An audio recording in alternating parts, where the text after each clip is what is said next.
ঢাকার ভোর, হালকা কুয়াশা, ঘন নীরবতা, বাতাসে কিছু অদ্ভুত চাপা শব্দ। হট্টগোল না, চিৎকারও না, একটা দীর্ঘশ্বাসের মতো, যেন শহরটা বুঝতে পারছে আজ কিছু একটা বদলে গেছে। সকালের প্রথম আলোয় কেউ মোবাইল স্ক্রিনে খবরটা দেখছে, কেউ গরম চা হাতে টেলিভিশনের দিকে তাকিয়ে। স্ক্রিনে ভেসে উঠছে এক সংবাদ শিরোনাম, কলকাতা নাইট রাইডার্স থেকে বাদ মুস্তাফিজুর রহমান। কেউ হতবাক, কেউ রাগে কাঁপছে, কারণ সবাই জানে এটা শুধু ক্রিকেট নয়, এটা অপমানের গল্প, আত্মমর্যাদায় আঘাতের ইতিহাস।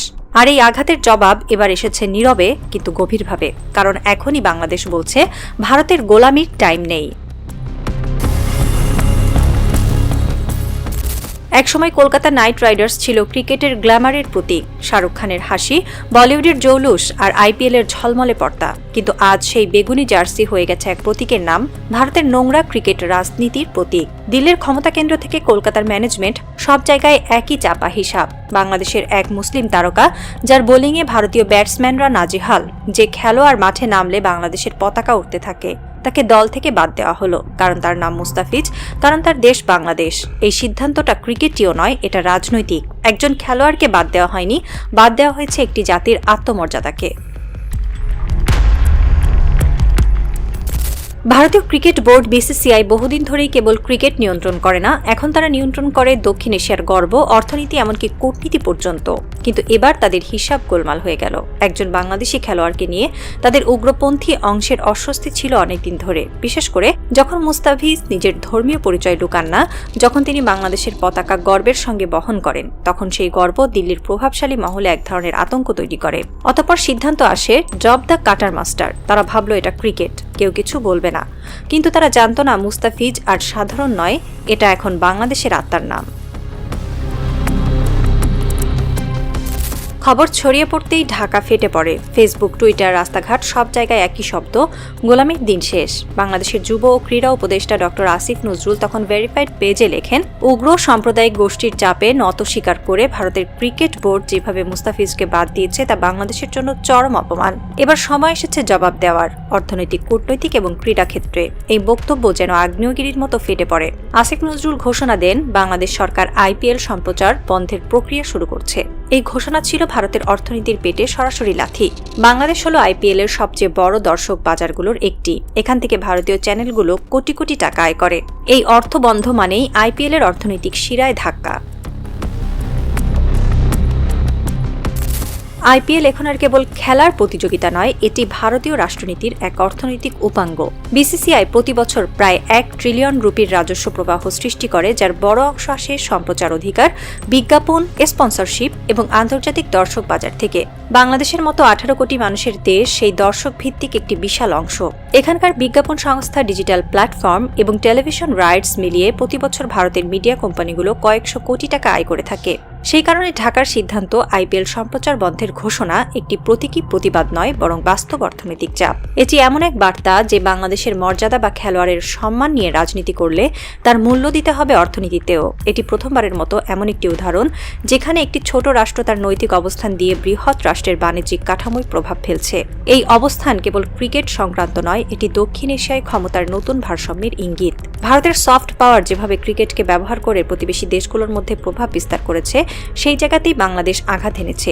এটি ভারতের জন্য কেবল একটি সম্প্রচার সংকট নয়, বরং রাজনৈতিক বার্তা। ঢাকা এখন আর কোনো চাপের রাজনীতি মানবে না। এই ঘটনার পর বাংলাদেশি জনগণরা প্রতিক্রিয়া দেখিয়েছে যে ক্রিকেট তাদের কাছে জাতির সম্মানের সম্প্রচারণ। দিল্লি না ঢাকা, ঢাকা ঢাকা ঢাকা এখন কেবল স্লোগান নয়, এটি বাংলাদেশের আত্মপরিচয়ের ভাষা। আইপিএল এখন বাংলাদেশের চোখে একটি অর্থনৈতিক উপনিবেশের প্রতীক, আর সেই উপনিবেশের বিরুদ্ধে লড়াই শুরু হয়েছে খেলার মাঠ থেকেই। এখন প্রশ্ন উঠেছে, 2026 সালের টি-20 বিশ্বকাপ যা ভারতের হওয়ার কথা, সেখানে কি বাংলাদেশ দল খেলতে যাবে? উত্তর এসেছে সরাসরি সরকার থেকে, না, নিরাপত্তা নিশ্চিত না হলে নয়। বাংলাদেশ সরকার আইসিসির কাছে একটি বিস্তারিত প্রতিবেদন পাঠানোর প্রস্তুতি নিয়েছে, যেখানে বলা হবে ভারতের বর্তমান ধর্মীয় উগ্রতার কারণে বাংলাদেশ দল নিরাপদ নয়। যদি এই রিপোর্ট আইসিসি গ্রহণ করে এবং ম্যাচ ভেন্যু শ্রীলঙ্কায় সরানো হয়, তাহলে সেটি ভারতের জন্য হবে ইতিহাসের সবচেয়ে বড় অপমান। একটি দেশ যারা নিজেদের বিশ্বগুরু বলে দাবি করে, তারা যদি নিজের মাটিতে একটি দলের নিরাপত্তা দিতে না পারে, তাহলে তাদের গর্ব কাচের মতো ভেঙে পড়বে। বাংলাদেশের এই অবস্থান শুধু ক্রিকেটের বাইরে নয়, এটি এক বৃহত্তর কূটনীতির অংশ। একসময় ঢাকা ভারত বান্ধব পররাষ্ট্রনীতিকে রক্ষা করার চেষ্টা করত, কিন্তু সম্প্রতি বছরগুলোতে বাস্তবতা বদলে গেছে। চীনের বিনিয়োগ, পাকিস্তানের সঙ্গে নতুন সামরিক সম্পর্ক এবং আঞ্চলিক বাণিজ্য রুটে বাংলাদেশের ক্রমবর্ধমান ভূমিকা ঢাকাকে নতুন আত্মবিশ্বাস দিয়েছে। এই আত্মবিশ্বাসের প্রতিফলন দেখা যাচ্ছে মুস্তাফিজ ইস্যুতেও।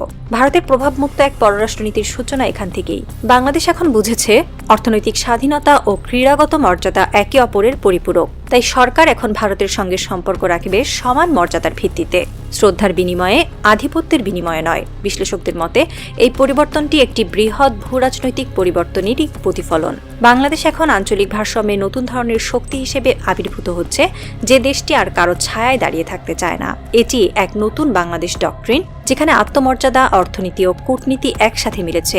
নতুন এই পররাষ্ট্রনীতির মর্মার্থ হল বাংলাদেশ এখন কেবল প্রতিক্রিয়াশীল রাষ্ট্র নয়, বরং প্রোঅ্যাক্টিভ শক্তি। যদি প্রতিবেশী দেশ কোনো অবমাননা করে, বাংলাদেশ চুপ থাকবে না। কূটনৈতিক, অর্থনৈতিক ও আন্তর্জাতিক প্ল্যাটফর্মে তারা জবাব দেবে, এবং মুস্তাফিজ ইস্যু সেই নীতির প্রথম প্রয়োগ। রাত নামছে ঢাকায়। টেলিভিশনের পর্দায় এখনও চলছে বিতর্ক, বিশ্লেষণ, প্রতিক্রিয়া। কেউ বলছে এটা তো কেবল খেলা, কেউ পাল্টা বলছে না, এটা আমাদের আত্মপরিচয়। বাইরে তখন হালকা বাতাস বইছে। একটা ঘরে বসে এক বৃদ্ধ বললেন, যে দেশ তার খেলোয়াড়ের মর্যাদা রক্ষা করতে পারে না, সেই দেশ কখনো স্বাধীন নয়। তারপর নিঃশব্দে চোখ মেলে তাকালেন আকাশের দিকে। দূরে কোথাও বাংলাদেশের পতাকা দুলছে, দিল্লির দিকে নয়, চোখে চোখ রেখে দাঁড়ানো একটি দেশের প্রতীক হয়ে। কারণ ইতিহাস ঘুরে এসেছে নতুন মোড়ে। এবার আর কোনো ছাড় নেই। মুস্তাফিজ কেবল খেলোয়াড় নন, তিনি সেই স্লোয়ার যা দিল্লির অহংকার ভেঙে দিয়েছে। আর এই গল্প এখানেই শেষ নয়, বরং এখান থেকেই শুরু নতুন বাংলাদেশের যুগ।